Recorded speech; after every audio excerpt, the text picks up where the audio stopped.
Today, Mariajo Ilustrajo, author and illustrator of Flooded, published by Francis Lincoln, is announced as the winner of the 2023 Klaus Flugge Prize for the most exciting and promising newcomer to children's book illustration.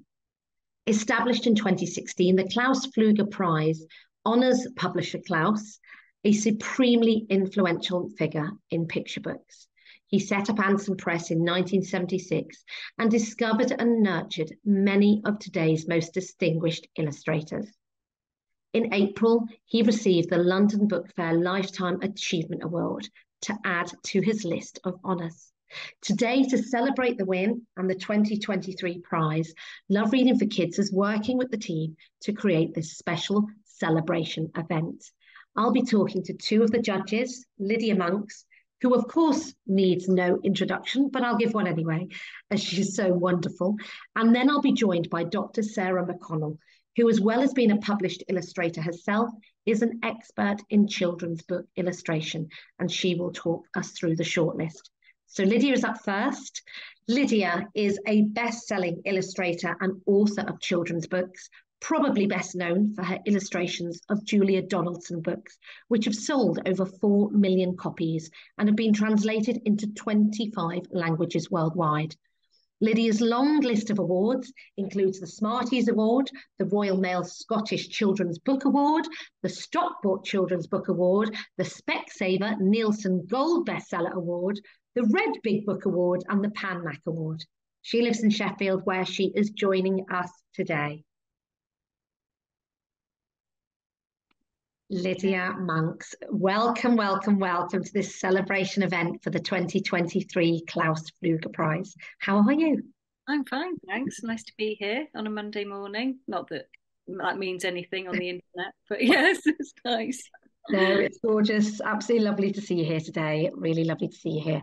Now, Klaus Flugge, he's a very special man, and this is a very special award, isn't it? Why don't we start to what you think makes it so unique? Well, I think it's great that Klaus gives these first-time illustrators a bit of a chance, because it is a very difficult industry to break into. So I think it's one of the best ways, and in fact, I always recommend any illustration competition to students, because it is a great way in, because you do get experts looking at your book. So yes, if you're a winner or, commended, then you've got a really good shot. You're on the right track, that's for sure. So it's just a great step up, and it's a great door that opens into this amazing industry that we're all lucky to be part of.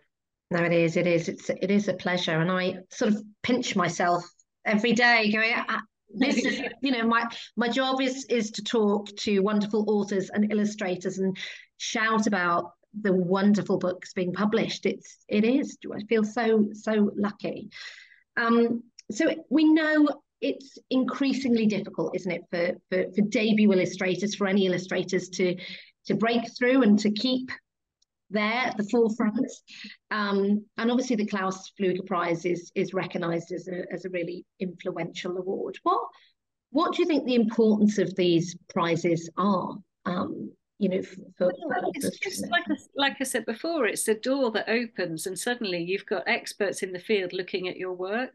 And if you are good, they will want to publish you. That is just it's a massive leapfrog into the industry.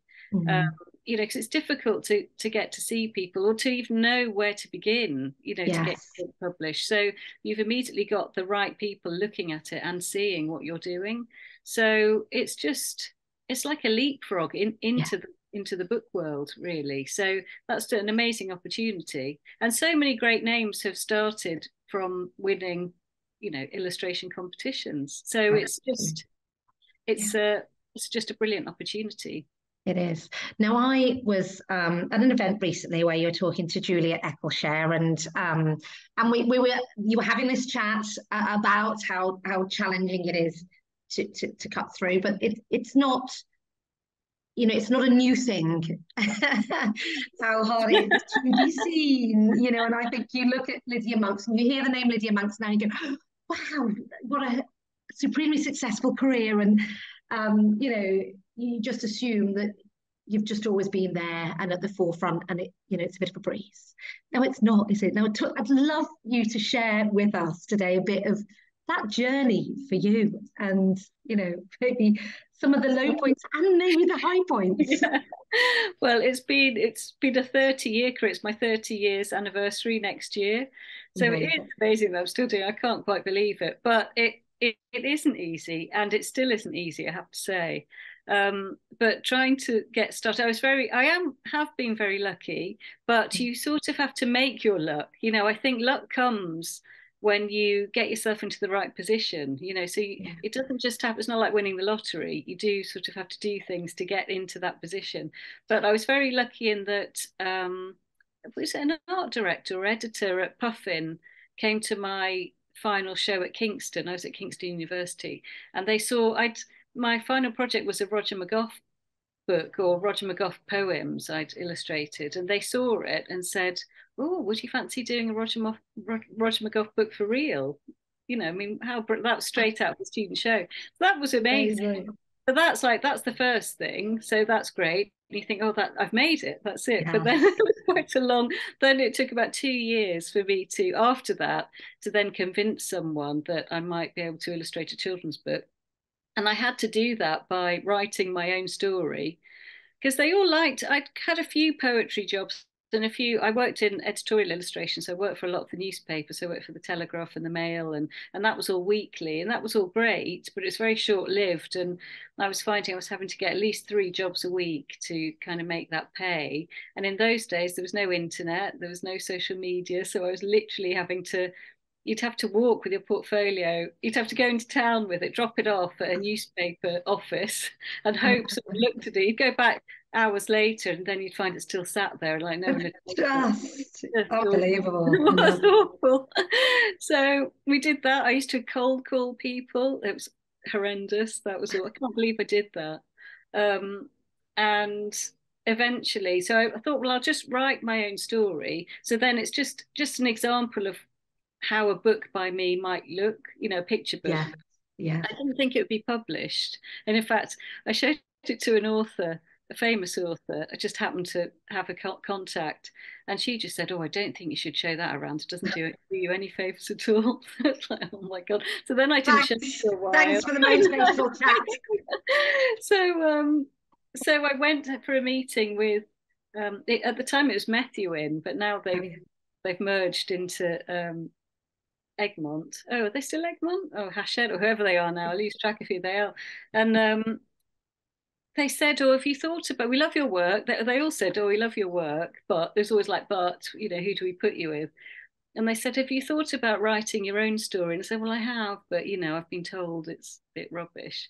And she said, "Oh, just send it in, and we can look at it and work with you."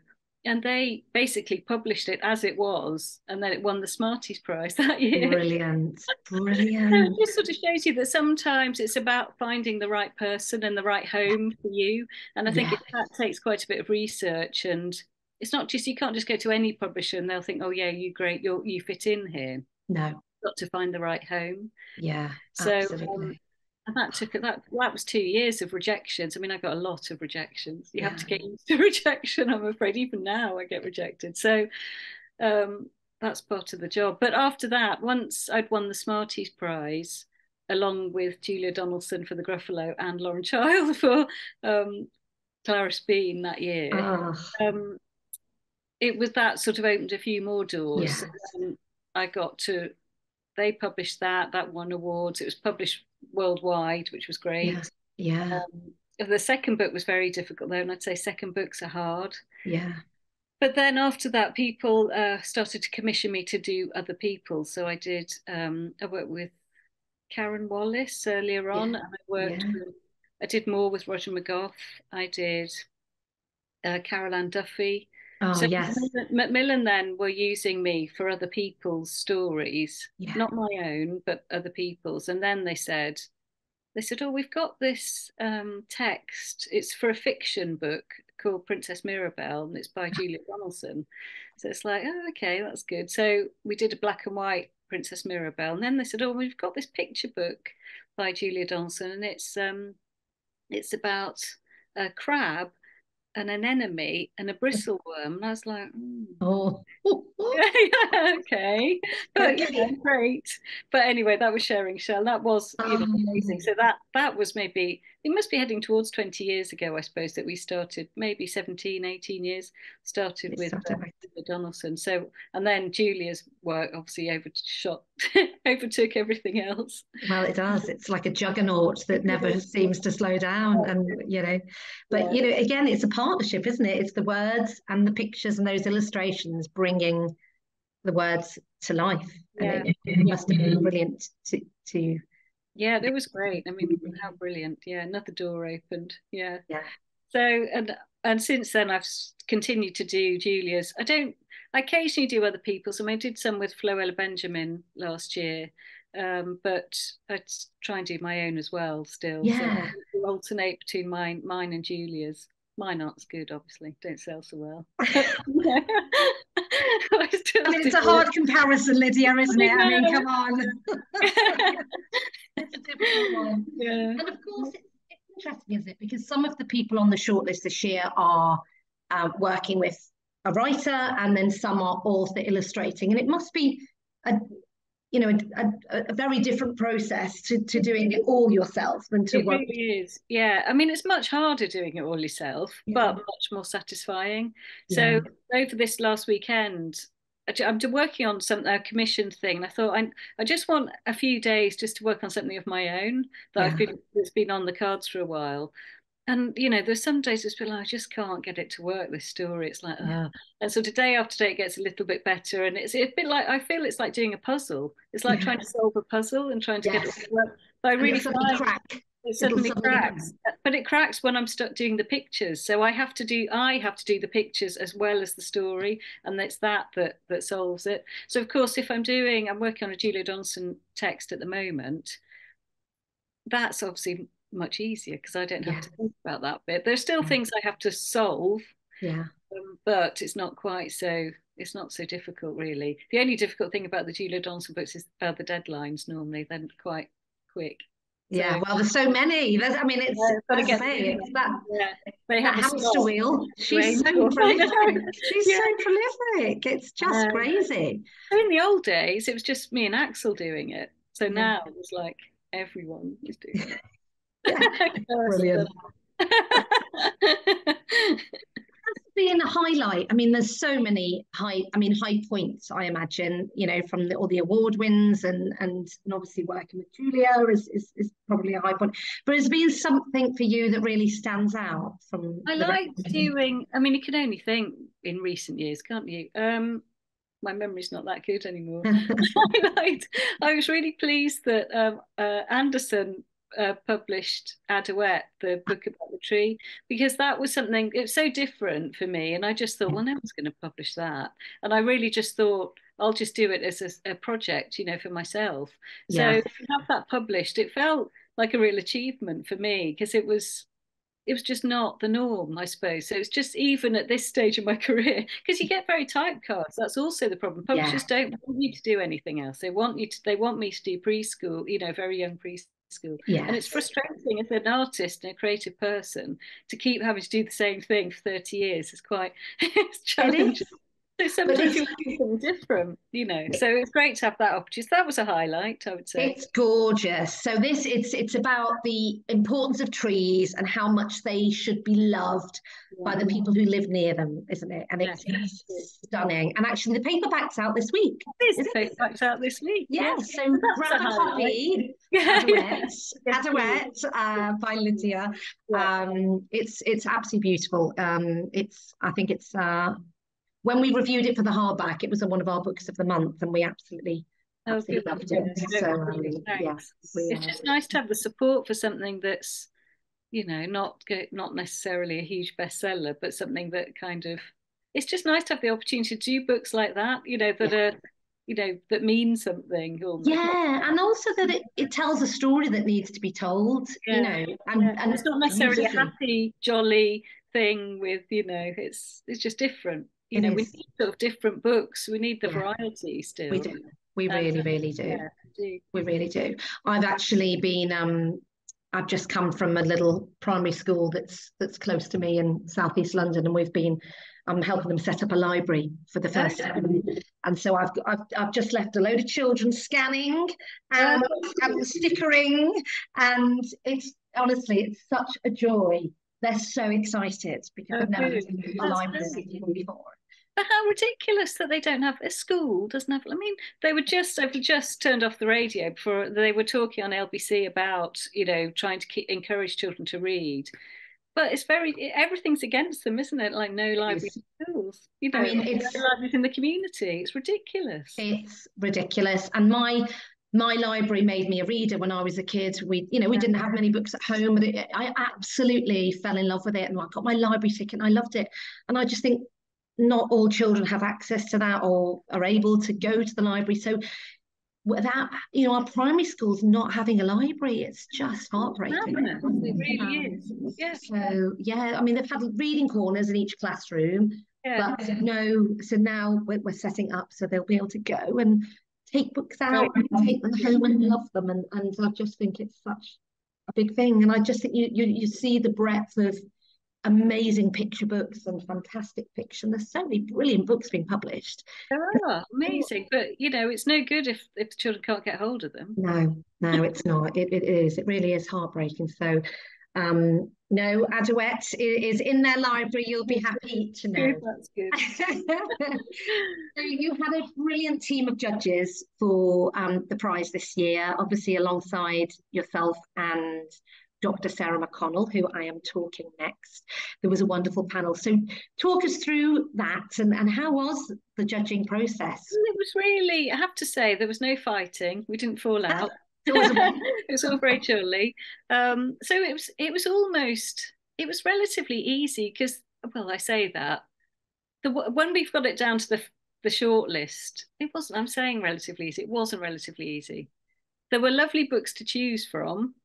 And once we got down to the final few, it sort of became clear quite quickly that there was maybe an overall winner. It was hard for the runners-up, I have to say, because they were all really good quality. I mean, they were all, amazing for first-time books. I mean, this is it, right?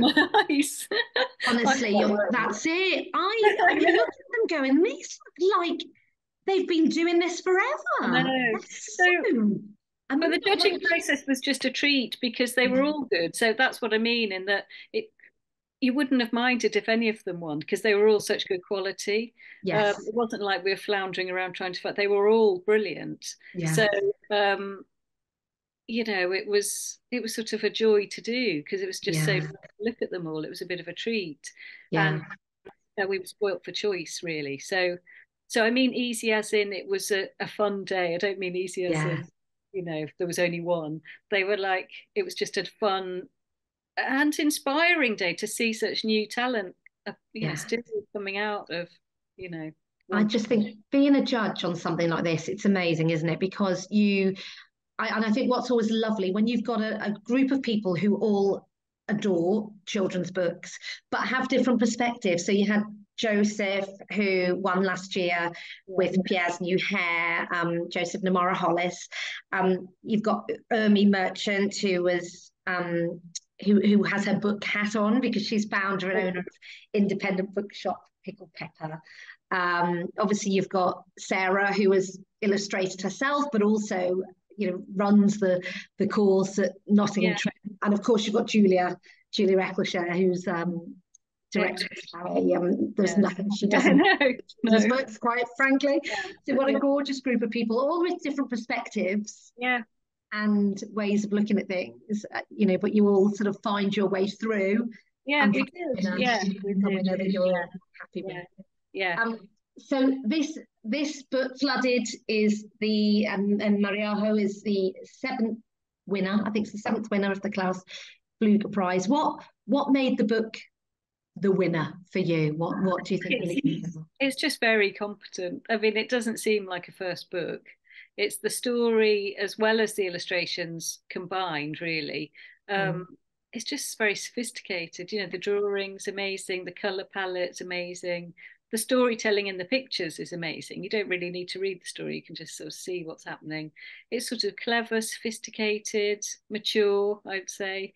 So not like not like a first book at all. So it was just amazing. It's So sort of, I mean, amazing to see what career she'll have ahead of her, because she is, obviously an amazing talent.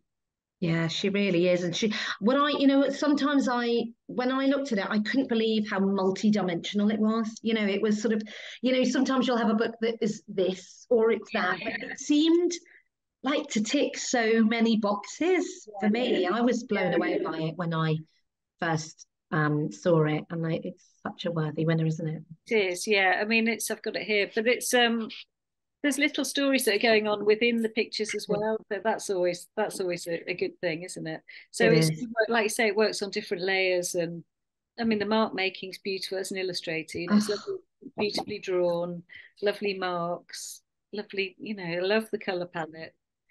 It's just it's it's a great. joy. Yeah, It is. It is. yeah, It's brilliant. I know. yeah. Nothing else to say. It's just great. Yeah. Love it. Lydia, thank you so much for joining us. It's honestly been a real pleasure to chat to you this morning.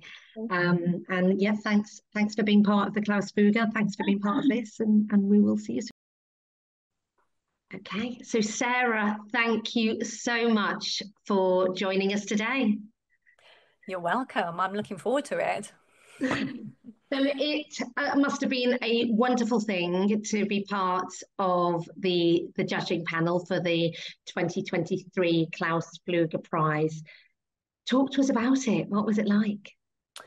Well, yeah, absolutely. I was honoured to be part of the judging panel. I think partly the Klaus Flugge Prize is so important because it does celebrate newcomers to picture books. And, now, as we know, with the algorithms always pointing us to certain books, it's kind of harder to sort of have that serendipity and find books just by chance, and beautiful new books from new author illustrators. So, for me to be able to be part of that was fantastic, and great to kind of obviously meet the other judges, and have that experience of talking shop, really talking about what I love, which is picture books. Yeah, absolutely. And what a brilliant thing to be part of. I mean, in your bio earlier, I shared with our viewers, your background, and obviously your position now at Nottingham Trent. And a lot of your area of interest is around children's book illustration, and specifically how children's books should be seen as an art form.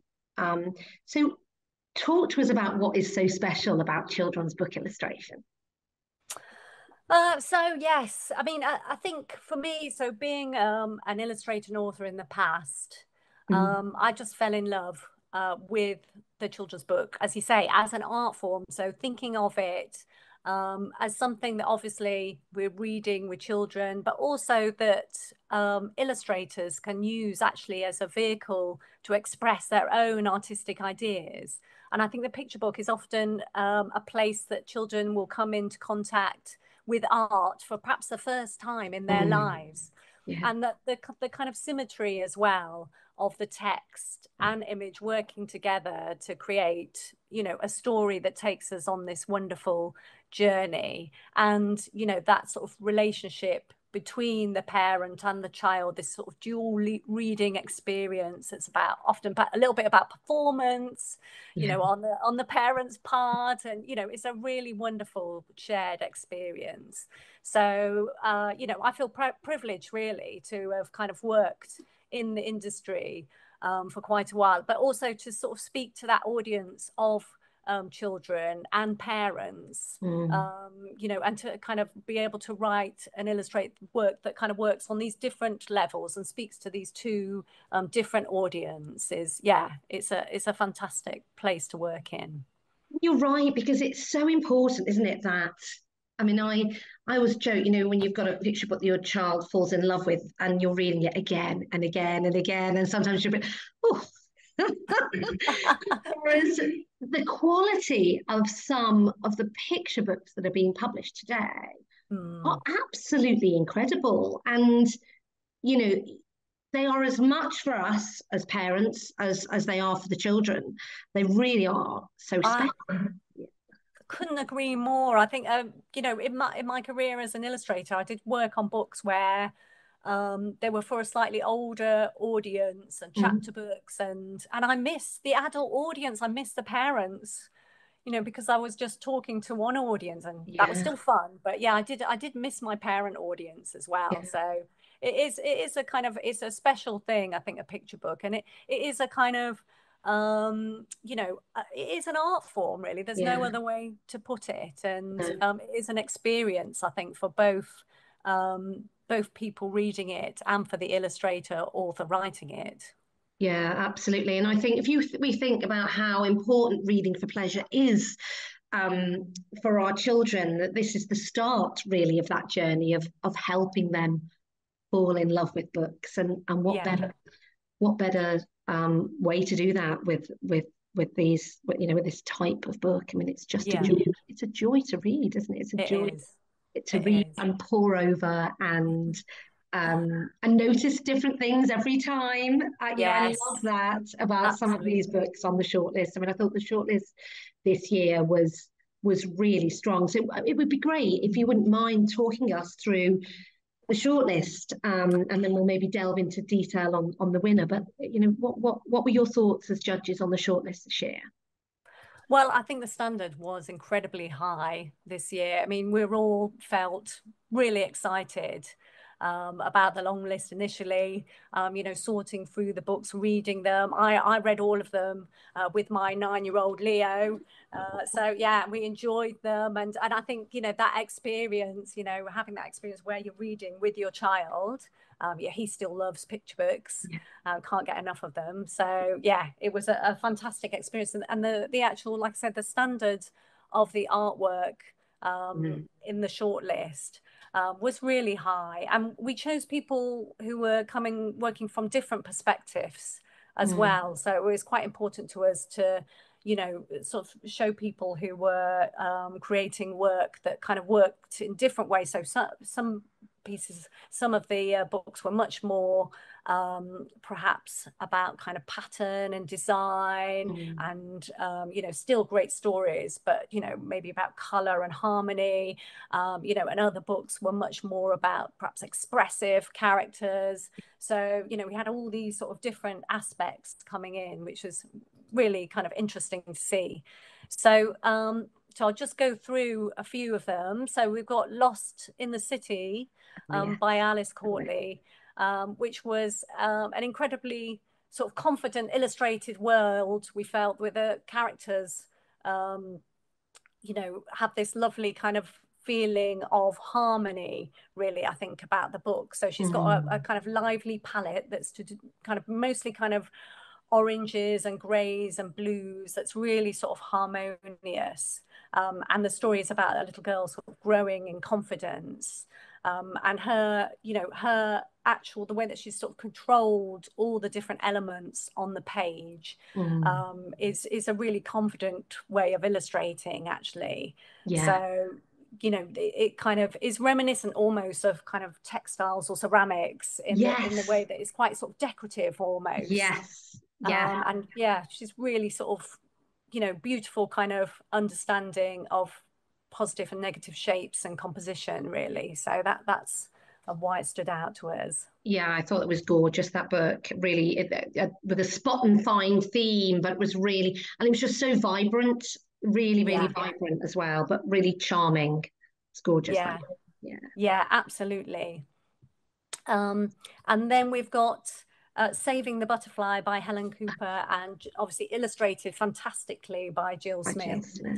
And I think this is a really kind of quite a challenging subject matter that both illustrator and author are talking about, and just really poignant illustrations, a lot of beautiful mark making, quite delicate in her lines, and her use of sort of mark making, different textures and things like that, that kind of take us into quite a kind of a convincing world, really, where, you know, it's all about us kind of empathizing with the children in it, and understanding you know, that kind of how they're feeling, and I think it really deals with this idea of mental health as well, you know, which is it's a difficult issue. And you know, I think Jill does that brilliantly in her kind of sensitive illustrations, and use of color as well is quite important. Beautiful. I just think she's got such a distinctive way of illustrating. I think her stuff's beautiful, and as you say,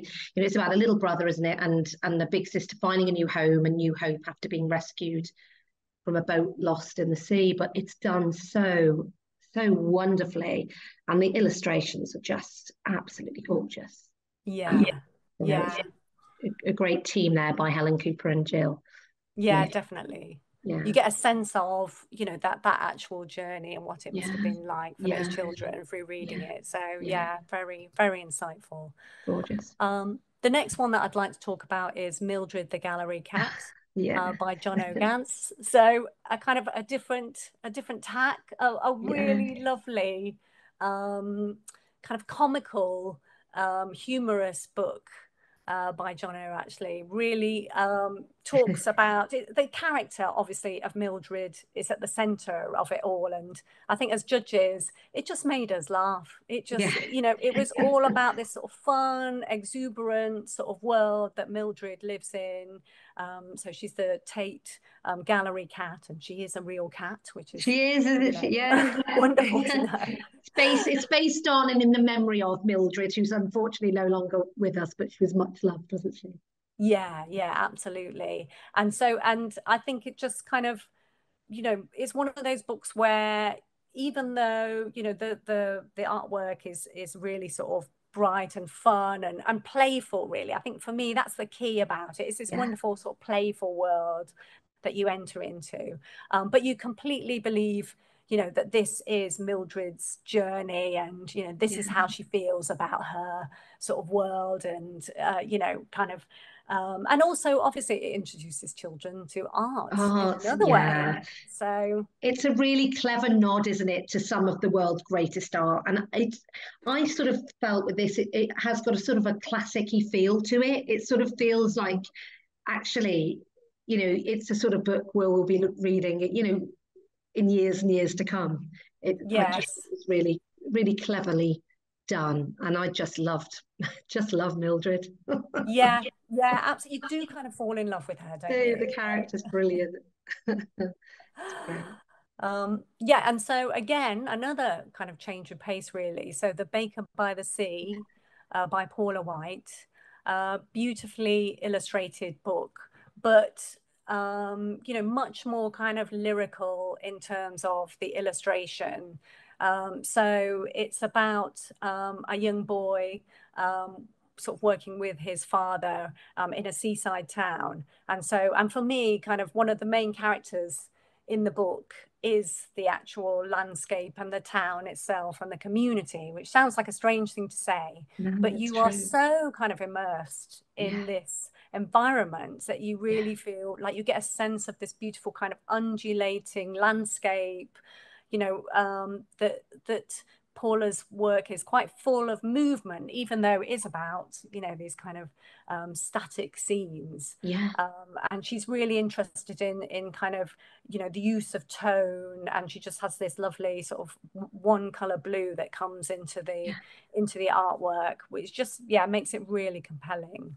It was really sort of quite calming, and really atmospheric, you know. I just thought it was very different, wasn't it, from the other books, and absolutely deserved to be on the shortlist. Really different, but I just really, and just this look at this traditional way of life, reminder of, you know, everyone is important, no matter how small their role is. I thought it was really beautiful, actually. And I think, you know, that art, you know, that picture books do give you that sense as an illustrator, author, you know, that you can sort of tell a story, you can sort of reflect your own views about the world, and you know, give something to an audience, which is quite powerful. So yeah, lovely piece of work. Absolutely. And then lastly, we come to Flooded. Yes, So, yes. by Talk to us. Mariajo. Yeah, talk to us why it was such a worthy winner for you in the panel. I am a big fan. So yeah, tell us about it. I'm a big fan as well. I mean, I think, and we all were. I think, you know, the judges were all sort of set on this book. It just stood out to us as a book that really deals with lots of different things in such a clever way. So it's about a sort of a city really of animals that is gradually becomes flooded more and more. But it's also about one of the animals who tries to kind of tell everybody what's going on. And it's about really, I think it's about kind of apathy towards environmental issues, and it's just brilliantly done. It's not kind of preachy in any way, but it's funny, and the characters are beautifully drawn. So I think Mario, you know, she observed animals in London Zoo, and you can see that sort of filters through into these incredibly sort of expressive, lovely little characters that you totally believe in, take you on this journey. And then also, you know, her use of, again, sort of composition. So how she designs the page is so clever, keeps you interested, keeps you turning the page, wanting to know what happens next. And you sort of see these floodwaters gradually sort of, you know, encroaching on and kind of being more, you know, what's the word? It's taking over the city basically, and you know, merging. Yeah, absolutely. Exactly. Yeah, and it's just kind of, you know, you can see that obviously this little monkey, you know, it really feels like he is the child, you know, going to the sort of all the adults, you know, stop busying yourself around and like, you know, take action. But again, like I say, that kind of her use of sort of mark making and drawing is just so beautifully done. So, and kind of elements of little bits of humor in there as well. So I think sensitively done, beautifully drawn, and just an outright winner really. And I think, you know, we were sort of talking about how I'm interested in the picture book as an art form, and this really is a piece of art, I think. So yeah, it really is. Every page is just a joy. As you say, it's funny. It's the detail, the amount of detail that goes into every page. It's phenomenal, you know, and you sort of think that the time and the energy that must have gone into creating this. It is a masterpiece. I mean, it really is nothing short of brilliant. And I just want to press it into the hands of everybody I know because it's so good. Yes, definitely. And I think the thing is as well, it does feel sort of everything just comes together kind of effortlessly. And I think, you know, I think Maurice Sendak said something about a picture book as a definition was a visual poem. And for me, that is so brilliant. You know, it is this kind of journey, and you can look at it time and time again and sort of see all these different elements, you know, and it's powerful as well. So yeah, so well done to Mariajo. It is huge congratulations. Yeah, no, it's brilliant, and I'll be chatting to her next about her journey and what the Klaus Flugge means to her. So Sarah, thank you so much for joining us, for chatting to us today, and we'll speak to you soon. Oh, you're welcome. Right, before we chat to Mariajo, let me tell you a little bit about her. She was born Mariano Ilustrajo, and Mariajo grew up in Madrid, where she studied illustration at the School of Art there. She's worked as a freelance illustrator, completing projects for a wide range of clients with some personal projects along the way. A few years after she finished her studies as an illustrator, she moved to the UK. She moved to Bath to study graphic communication at Bath Spa University, and then in 2018 started an MA in children's book illustration at the Anglia Ruskin in Cambridge. Flooded, this incredible book, is her debut book, and it's now been translated into 20 languages. Wow. Without further ado, let's talk to the woman of the hour, the winner of the 2023 Klaus Flugge Prize, Mariajo Ilustrajo, who won with this Flooded, published by Francis Lincoln Children's Books.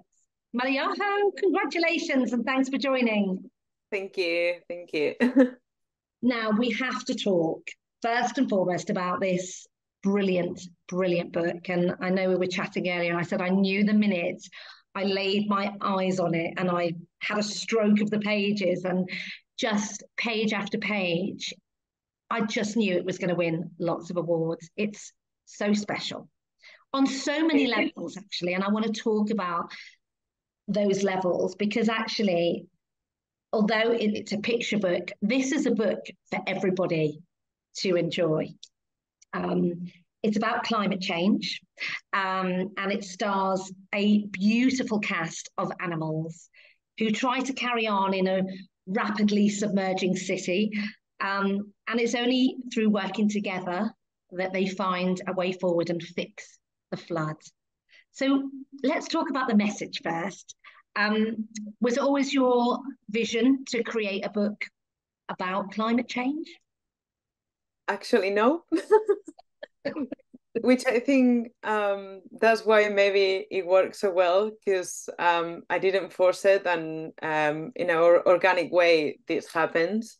I created the book while I was in the masters, and at that time I was basically obsessed to become with a new visual language, because I by that time I was an illustrator for, I don't know, 14, 15 years.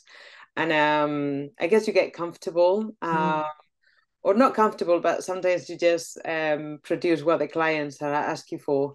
So during my masters, I just wanted to create something that it was more me, but I didn't know what it was. So and also I didn't write before my masters. I never wrote before. Oh, really? That's interesting. Yeah. No way. Yeah. So I think I just wanted to achieve too many things. So yeah, when in the module that I was creating, Flooded, I was trying to become with this amazing new visual language that I wanted to find, plus create a great story. And it all came from actually that image that I have in my bag, which is, you can see it in my website, but they're animals walking in a platform in the tube. So after a tutorial, we decided that I needed to create a story coming from that image. And it was quite difficult because I was like, oh, how you create a story just from an image? But one of my tutors suggested that it was the image was already saying something, so I need to come up with what was happening. So I started with sketches in my sketchbook, like animals walking, like who are these people, what is happening in the city, and just because I was driving from the university home and it was raining, and I started thinking like, oh, what if the city gets flooded? So I started to draw these animals like floating or wearing how it's called, the like surfing costumes, the swimsuits. Yes. And goggles and things like that. So what is happening if this was completely submerged? And at some point it was a script for a movie, because I have like too many stories and things happening, but it was kind of like a catastrophe because it was about nothing and everything. It was like, what is the point of this story? But obviously little by little the story starts to get shape, and just accidentally happens that in a subtle way it was about climate change.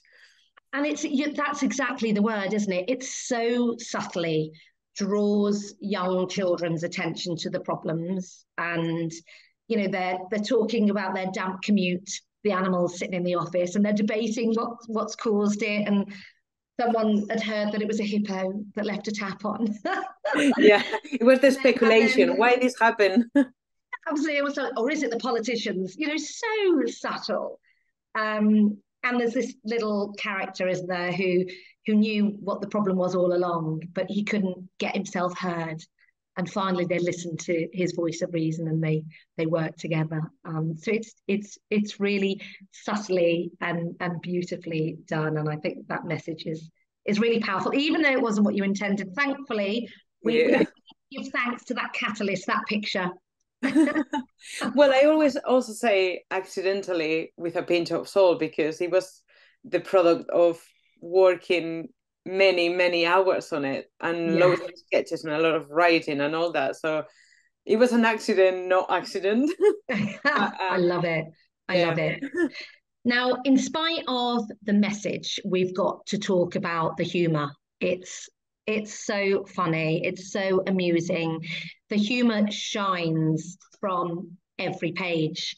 And we'll show some of the images here, but the animals wearing fish bowls over their heads to survive the water, the giraffe with his head poking out of the sunroof in the taxi. There are just, as you say, those little details it's so amusing. And I haven't actually read this with any children yet. I've showed my daughter who's 11, and we loved it together, and we kept spotting it. But I could just imagine the children just finding this hilarious, the little details. So was humor an important part of it? Is that the way you write in this first outing? Are we going to see more humor in your books?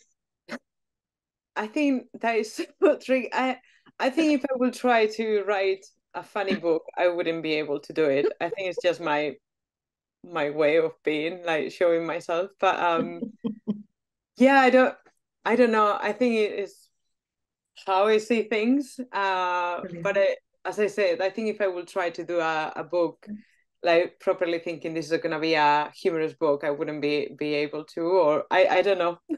It's brilliant. And I think you're absolutely right. I think sometimes, but books can try a bit too hard, and it just feels, effortlessly humorous, and the that's great. Honestly, it really does. And the detail, I must have read it 10, 15 times, and every time it makes me happy reading it. But every time I read it, I spot something different, and it's such a joy. So I love the bear in the shower at the beginning, scrubbing his back, totally oblivious to everything. I think it's like a little lizard who's on stilts, trying to keep above the water as the water rises. I think those things, they are reminiscence of things that I couldn't include in the book, because as I said, at some point I have a lot of sketches and a lot of pages, like Stephen King's, and you need to kill your darlings. So unfortunately, I have to kill some pages because it didn't fit in the book. Yeah. So I tried to fit it as I could, because, for example, the animals in the office talking about, maybe the politicians. That was a whole spread of animals walking in the tube, blaming the politicians, and I really like that page. But at the end, it didn't make sense to include it because it didn't fit in the way that the story rolls. So I try to squeeze those little things that I have somewhere that I couldn't. It works though, because I do think it is. I think one of the things about when children are small and we read to them as adults, and you're like, oh, blimey, this book again. We've all been there where you're like, I've read this a billion times, and I'm, you can do it in your sleep. But I can imagine with this, there are so many. There's like a little bit where, I don't know which animal it is, but he's using like a straw or a bamboo shoot or something to breathe underwater. And I can imagine sort of having a big discussion. What do you think's under there? Who's using that bamboo? And there's just, the mice surfing into work, and them rowing, being shouted at with the cocks at the front of the boat with a megaphone, and just you've had so much fun, and I think that shines. And I think because there is so much crammed in the most positive sense of the word, I think every read could be different, and I think adults will love it just as much as children. So what I'd love to understand is how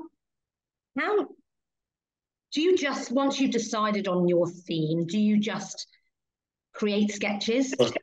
How does it build, and how do you decide what goes in and what doesn't?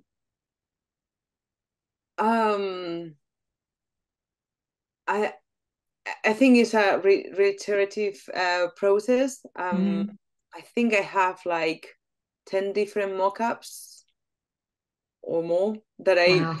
print a stick, change pages, this doesn't work, which didn't finish in my handing on the masters, because it carried on when I started working with my editor and designer, because obviously they have also a saying and things that wasn't working as well or whatever. So it's just like keep doing it and changing things until something works perfectly. It just clicks. Well, it worked. It worked. Oh, thanks. Now, I know that, I mean, you mentioned earlier that with this book, it was your intention to tell this story in a new visual language. And boy, did you do that. I think it's really visually stunning. Can you talk us through how you did that? You know, by looking at the color palette, and because it's really stunning. I think it's fascinating how this comes how it comes about. That was like a proper try error. I think I try every single thing that I could possibly think. The pile of paper and dummies and stuff that I hand in at the masters, it was insane, and probably the tutors hate me because how much they have to go through. One of the pages that I repeat most, it was the one in the escalator. Oh yes. So I did that in watercolors, in inks, in collage. I think the one that I did with collage, the escalator, is an Amazon box, because something I was like, yeah, cutting this, because I was like, all the images that I create, they were good. I think they were all right. They work, but it was nothing that I thought, yes, this is it. And I think after trying every single thing, and as I said, the amount of hours that I put in this project, it was a bit insane. So I think at the last moment when I was like, right, I'm not gonna crack this. It's less than one a month for the handing, and I don't have any single page finished because I don't know how this book should look. I did in the worst paper possible. A very quick, I don't know, 5-10 minutes, drawing ink with a dip pen, and yeah, that's it. Really quick drawing the animals all, and that was it. That was it. That was the one. That was the one. I was in a tutorial, I think, actually with Martin Salisbury, and I was kind of like, yeah, nothing is working, I don't know, and then at the end I show like, I think this sort of like work, but it's so simple that almost, because it took me so little, that I wasn't convinced that was the way to proceed. And he saw it and was like, that's it. I love it. And he knows his onions. Martin knows his onions. Yeah, but you know what? Sometimes the simplest, I mean, simplest in the good way, is the way to go. And actually, the most important part of the book, it was the water. Yeah. So by basically eliminating the rest of colors and giving also a little bit of color to the monkey, which was the one which you can hardly see in some of the scenes, but he's there, and he's the one that is important because he knows how to sort out the problem. It just worked. It is. So it's grey wash, isn't it? The color palette is so simple. It's grey wash with just two colors: the water as it rises, and this yellow tail. And in the first few pages, like, oh, what's this bit of yellow? You don't really know, do you? And he's sort of going, excuse me, sir. Hello. You're trying to grab the attention of all of the other animals, and this little Tamriel monkey is just totally ignored. But he knows what the problem is, and it's just the judges called it the Klaus Flugge amazing panel of judges just said it was fresh and beautifully drawn and full of playfulness, even as it delivers an important message. And it, you know, the humor tick, the amazing visual language tick, the humor, the whole story wrapped up in this message of climate change. I mean, bravo. Seriously. Really wonderful. Now, you were born in Madrid. and you fell in love with illustration at a young age. I mean, I believe I read that you were on a high school trip.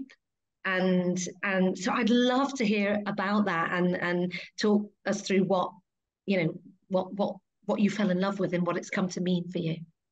I think that I always wanted, when I was a kid, and the most popular question ever is always like, what you want to be when you are old? I always said I want to be an artist, but I'm not sure I knew what that means or what.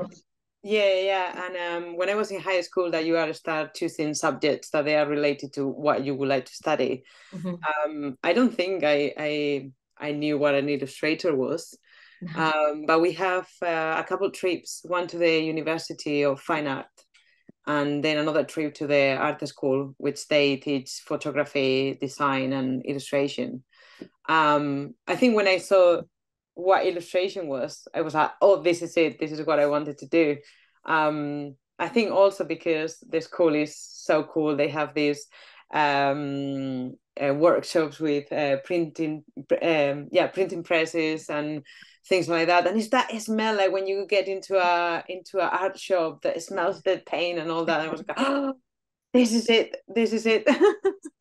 Amazing. That's just so brilliant. And so thankful for that trip, right? I mean, you might have come to it later, but how brilliant that you fell in love and you've been able to follow your passion. Yeah, because I think if it wasn't because of that trip, probably I would have studied fine art, because it was the only thing that it was related to art, apart from art history. So It's brilliant. And so would you give any advice to your younger self, or do you have any pearls of wisdom for all those budding illustrators out there? Because I think you're right, we hear a lot about authors, but author illustrators, I think we need to lift you up as much as possible. And this is why I always love this event we do with the Klaus Flugge, for newcomers. Well, newcomers, you said before 14 years, but your debut picture book has won this award. So have you got what would you say to all those budding artists or illustrators out there? I don't know if I feel like I can tell anyone anything, but to my younger self, I will say, work hard, just keep going, because things happen. I think one of the most important things when I think in the past is like, I always draw. When I was in the school, I never listened to the lessons. I was always doodling and stuff. And the thing is, I was always the student that could draw. It was like in my class, it was the arty person. But when I got into the art school, as good as it was, I wasn't the good one anymore. I was one amongst many others, which they were also really, really good. So to be honest, I wasn't even that good. And when I finished the studies, I thought I couldn't make it, because I wasn't good. I finished with a little bit of sour taste, because I thought I'm not good. But funny enough, I started working, and I think it's been all of these years working in commissions and different things that they were in children's books that kind of like put me here where I am, because I at the beginning I couldn't understand why I wouldn't get published, or why it wasn't good, or I couldn't see things. Now I look back and it's like, of course I wasn't ready to get published, and thank God I wasn't published, because probably if something would be at that point in the shops, I will hate it. Because it wasn't good. But I think is keep working hard, and things will happen. Yeah, absolutely. And I think that's really important. I know that I remember when I was speaking to Joseph Namara Hollis, who won last year with Pierre's New Hair, and we're watching. Great book. Oh, again, I just love that book, and it's similar to this in that every time I read it, I see something new. Just the detail, and it's so much fun. But when I was talking to him last year, he said, you know, I think I asked him a similar question. He was like, do you know what, this means so much, because you sort of get to the stage where you go, am I any good at this? Should I persevere? I say in general, we are a very anxious collective. I'm very, we all doubt ourselves. But I, you know, that perseverance is obviously key, and I think Flooded It is, yeah. You know, it's key. But I think this Flooded, you know, it's obviously won this amazing Klaus Flugge Prize. It won the UK Literacy Association Picture Book Award this year. It also won the English Association Picture Book Award. So yeah, I mean, it's the plaudits are loving it. I'm sure the readers are loving it. What does winning this award, or any award, but particularly the Klaus Flugge, what's it mean for you, Mariajo? I think it's what we just said. It's just the confirmation of, yeah, I might be doing something right here, because I often question myself, like, is this good enough? So obviously, winning such a prestigious award is just amazing. I cannot still believe it. Oh, well, believe it. It's just, well, and 20 languages, believe it. that that is also amazing. I can believe how, yeah. It is. People have taken it to their hearts. It really is special. Now, I note that in the beginning of the book, you dedicate Flooded to your friends and tutors at the Cambridge School of Art, which, I mean, the amount of author illustrators and illustrators that I have spoken to who have come from that course that was the brainchild of Martin Salisbury, who we talked to before, it is phenomenal. It's obviously an incredible course.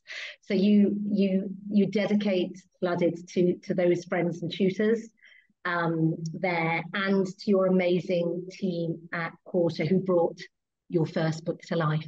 What would you like to say to them? Well, to all of them. I dedicate it to them because I think this book is there also thanks to them. Doing the masters, it was the best decision ever, because I think I had the kick that I needed in my career. One of the best things that they told me in one tutorial, which it was actually Martin as well, it was like, you are good already, but every time that I look at your sketchbooks, they are all perfect. It's all good. Where are your rubbish? I want to see your mistakes. Because when you finish the masters, you're gonna already know to do what you know how to do, but what else you can offer. Wow. I think it was that kick, like, stop fearing to draw bad drawings in the sketchbook and be brave and through whatever I could. Is what brilliant advice. Yeah, I think it was the best advice ever, because obviously I already had a career as an illustrator, so obviously it was doing something right for some sort of commission. So, but it was like, what else I can do to get what I wanted to be, and it's when I started to be more brave and kind of making mistakes, and I think it was those mistakes which caused this book. And well, it pushes you. It probably pushes you in places you wouldn't ordinarily go, and pushes you out of your comfort zone. Yes, it was that getting out of my comfort zone, which I guess I was, and it was also not just the tutors, the colleagues that you have around. You have tutorials with them, and they all suggest things and stuff. And obviously, when you finish the masters, you get your publisher, which also have a different view and push you as well, because they want to get the best of your book. So they twist the last bit for Flooded to be much better than it was when they have it. Brilliant, absolutely brilliant. And of course, you've been busy since. You've had your first child, your daughter. So congratulations on the birth of Luna. Thank you. And you've been working on a couple of other books, haven't you? You've got Lost, which is out and we loved at Love Reading for Kids. It's a a gorgeous story about the power of love and friendship. That's also by Frances Lincoln, isn't it? And then you've got a book out in February, haven't you? Yes. Yeah, so tell us about that. Yeah, that one I'm really excited about. We're not sure about the title yet. I think it's something between I hate books or I love books. You'll have to wait and see. But I think that one as well is quite close to me because I hate reading when I was a child. And I think it's quite important to have a book that encourages kids to find their books, because the thing is not that you hate reading, is that sometimes you don't offer the stories that are interesting for kids. Because for me, the books that they were handed in the school, they were boring, they were classics, they were and I think it's when my sisters hand me something that it was more intriguing or more to my personality is when I start to get interested in reading. Absolutely. And we say that all the time at Love Reading for Kids. We don't believe there's such a thing as a non-reader. They just haven't found the right book. Exactly. You need to find what kind of genre or whatever you like to read. It's gorgeous. So I can't wait to get my hands on that. It's about the joy that comes from discovering a connection with books for the very first time. So well, I hope you like it. I'm sure if it's anything to go by with Lost and Flooded, we are big fans. So Mariajo, thank you so much for chatting to me today, and huge congratulations on Flooded.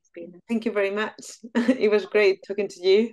Really lovely. So as we said, Mariajo Ilustrajo is the author and the illustrator of Flooded, which is the winner of the 2023 Klaus Flugge Prize. Thank you so much for joining us.